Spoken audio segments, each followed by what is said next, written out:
Pour mieux s'immerger dans la réalité politique, sécuritaire, économique et sociale d'Israël, connectez-vous chaque matin sur Studio Kalita. Daniel Haïk vous y attend pour sa revue de la presse. Voilà, 8h et presque 30 minutes sur Studio Kalita, la revue de la presse et des médias israéliens. Et c'est bien entendu la même photo que l'on peut trouver ce matin en première page de tous les quotidiens israéliens. Celle de la maison de Beersheva, de cette maison touchée par une roquette lancée dans la nuit de mardi à mercredi depuis la bande de Gaza, avec un appel lancé dans le Israël Hayom ce matin. C'est l'appel de Miri et Tamano, la sœur de Miri, qui déclare dans l'Israël Hayom que sa sœur est une héroïne. C'est cette femme, mère de 3 enfants, mère célibataire de 3 enfants, qui vivait donc dans cette maison à Beersheva, qui a été pratiquement détruite. C'est la description donnée par la sœur de cette mère célibataire, donc mère de 3 garçons, Miri Tamano, qui a fait preuve de bravoure, nous explique ce matin le Yediot Aharonot. Bravoure puisqu'elle a eu le réflexe d'emmener très rapidement sa famille dans l'abri de la maison, leur sauvant la vie. C'est ce qu'a expliqué et s'explique ce matin le Yediot Aharonot. Je n'ai plus de maison, déclare Miri Tamano, mais j'ai 3 enfants et chacun d'entre eux constitue ce que j'ai le plus cher au monde, confie-t-elle au quotidien. Une mère célibataire qui lance donc un appel ce matin pour recevoir une aide du public. Le Yediot Aharonot nous rappelle quand même qu'en vertu des règles d'indemnisation des victimes du terrorisme, le gouvernement va financer la reconstruction de la maison de Tamano, mais le Yediot nous explique que cela pourra prendre plusieurs mois. En attendant, les autorités de la ville ont indiqué avoir transféré déjà une somme de 10 000 shekels à la famille pour lui permettre de faire face aux premières dépenses. Et puis les autorités ont indiqué aussi qu'elles couvriraient les frais de séjour de la famille à l'hôtel jusqu'à ce qu'un nouvel hébergement puisse être trouvé. Et ce sont les sites d'information comme le Ynet qui nous ont annoncé il y a un peu plus d'1 heure que le commandement du front intérieur a annoncé un retour à la vie normale dans le sud d'Israël après donc une journée tendue.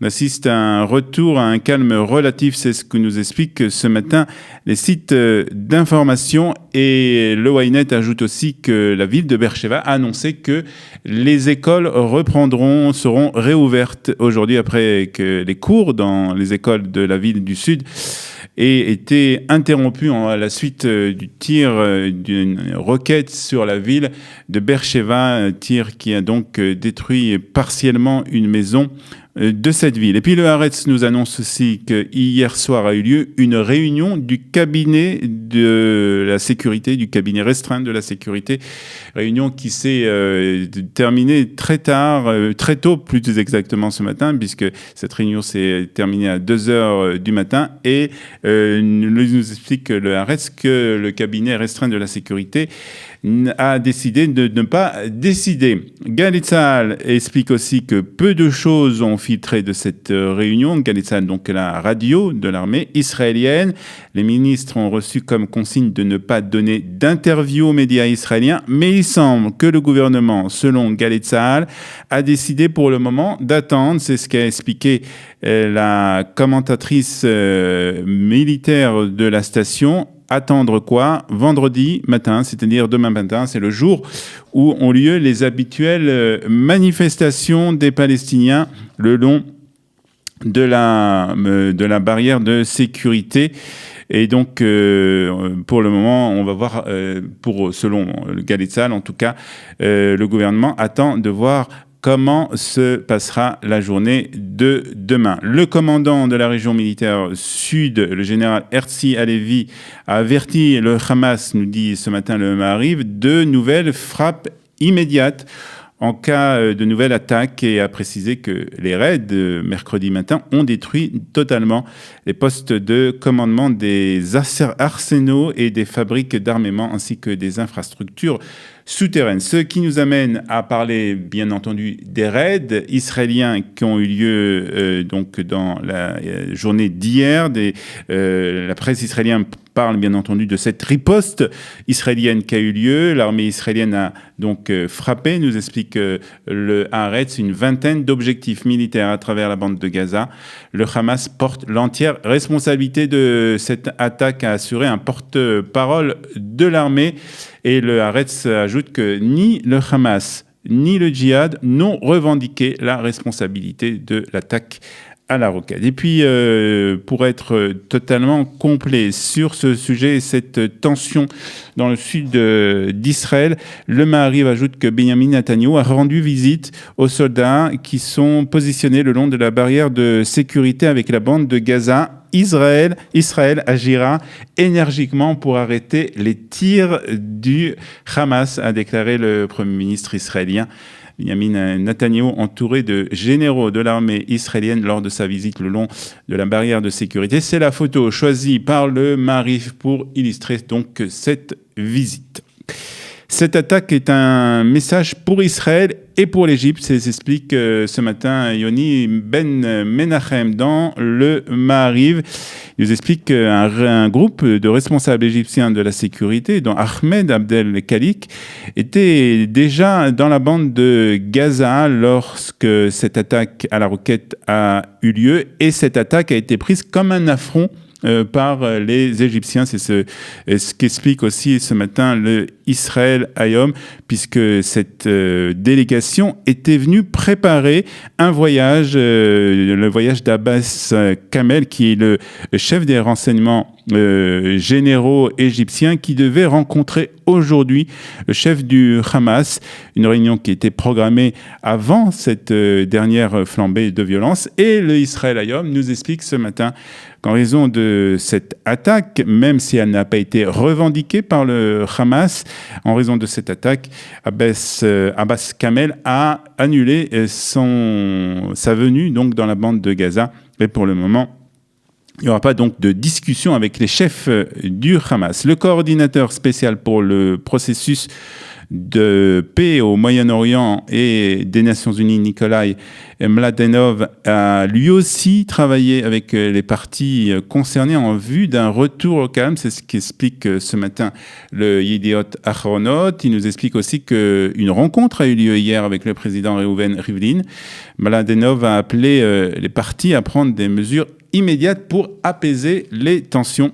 Je crains que ce ne soit plus le moment des mots. Il est temps dorénavant de passer à l'action, a déclaré Mladenov.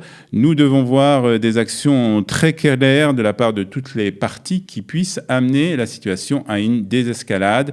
Le cas échéant, les conséquences seront terribles, a ajouté le diplomate. Et puis, sachez aussi que, selon le Haaretz, l'Union européenne a également demandé une désescalade à une solution politique. Il faut rompre le cycle de la violence et du désespoir, a commenté un porte-parole de l'Union européenne. Et puis, le Yediot Ahronot nous apprend ce matin que l'ambassade d'Israël en France a fait part de son mécontentement de la façon dont certains quotidiens français et sites d'information ont traité l'attaque à la roquette contre la ville de Beersheva. En effet, le titre dans Le Parisien et Le Figaro, nous explique ce matin le Yediot, faisait état de l'escalade de la violence d'Israël et titrait « Attaque israélienne contre la bande de Gaza, un Palestinien tué ». Après les protestations de l'ambassadrice d'Israël en France, les sites d'information et les quotidiens ont ajouté qu'une requête avait été lancée par les Palestiniens et une maison dans la ville de Beersheva avait été touchée, mais bien entendu, cela a été fait seulement après les protestations apportées par l'ambassade d'Israël en France. C'est ce que nous explique ce matin le Yediot Ahronot. Et puis, le Haaretz nous explique ce matin, nous apprend plus exactement que le Conseil de sécurité va tenir aujourd'hui une séance consacrée au Proche-Orient. Alors, ces séances ont lieu régulièrement, il faut savoir, tous les 3 mois à peu près. Participe à cette séance, bien entendu, l'émissaire de l'ONU pour le processus de paix, Nikolai Mladenov, on en parlait il y a quelques instants. Il y aura aussi l'ambassadrice des États-Unis, Nikki Haley, ce sera sa dernière apparition au Conseil de sécurité, puisque l'ambassadrice a donné sa démission il y a tout juste une semaine. Le représentant de l'OLP sera aussi bien entendu présent, ainsi que l'ambassadeur d'Israël à l'ONU, Dani Danon. Et le Haaretz nous explique qu'il y aura un invité de plus. Cette fois-ci, il s'agit de Haggai Elad, qui est le président de B'Tselem, cette ONG anti-israélienne, qui va témoigner au nom de la société civile. Il est l'invité, nous explique le Haaretz, de l'ambassadeur bolivien à l'ONU, Sacha Loyerianti. Ce sera la première fois, explique le Haaretz, que Haggai Elad s'exprimera dans le cadre d'une séance importante du Conseil de sécurité. Une session donc qui aura lieu aujourd'hui au siège des Nations Unies à New York. Voilà, c'est 8h39 à présent sur Studio Kalita. C'est la fin de cette revue de la presse et des médias israéliens. Dans quelques instants, une petite note de musique et à la suite de cette heure d'actualité sur Studio Kalita. Pour mieux s'immerger dans la réalité politique, sécuritaire, économique et sociale d'Israël, connectez-vous chaque matin sur Studio Kalita. Daniel Haïk vous y attend pour sa revue de la presse.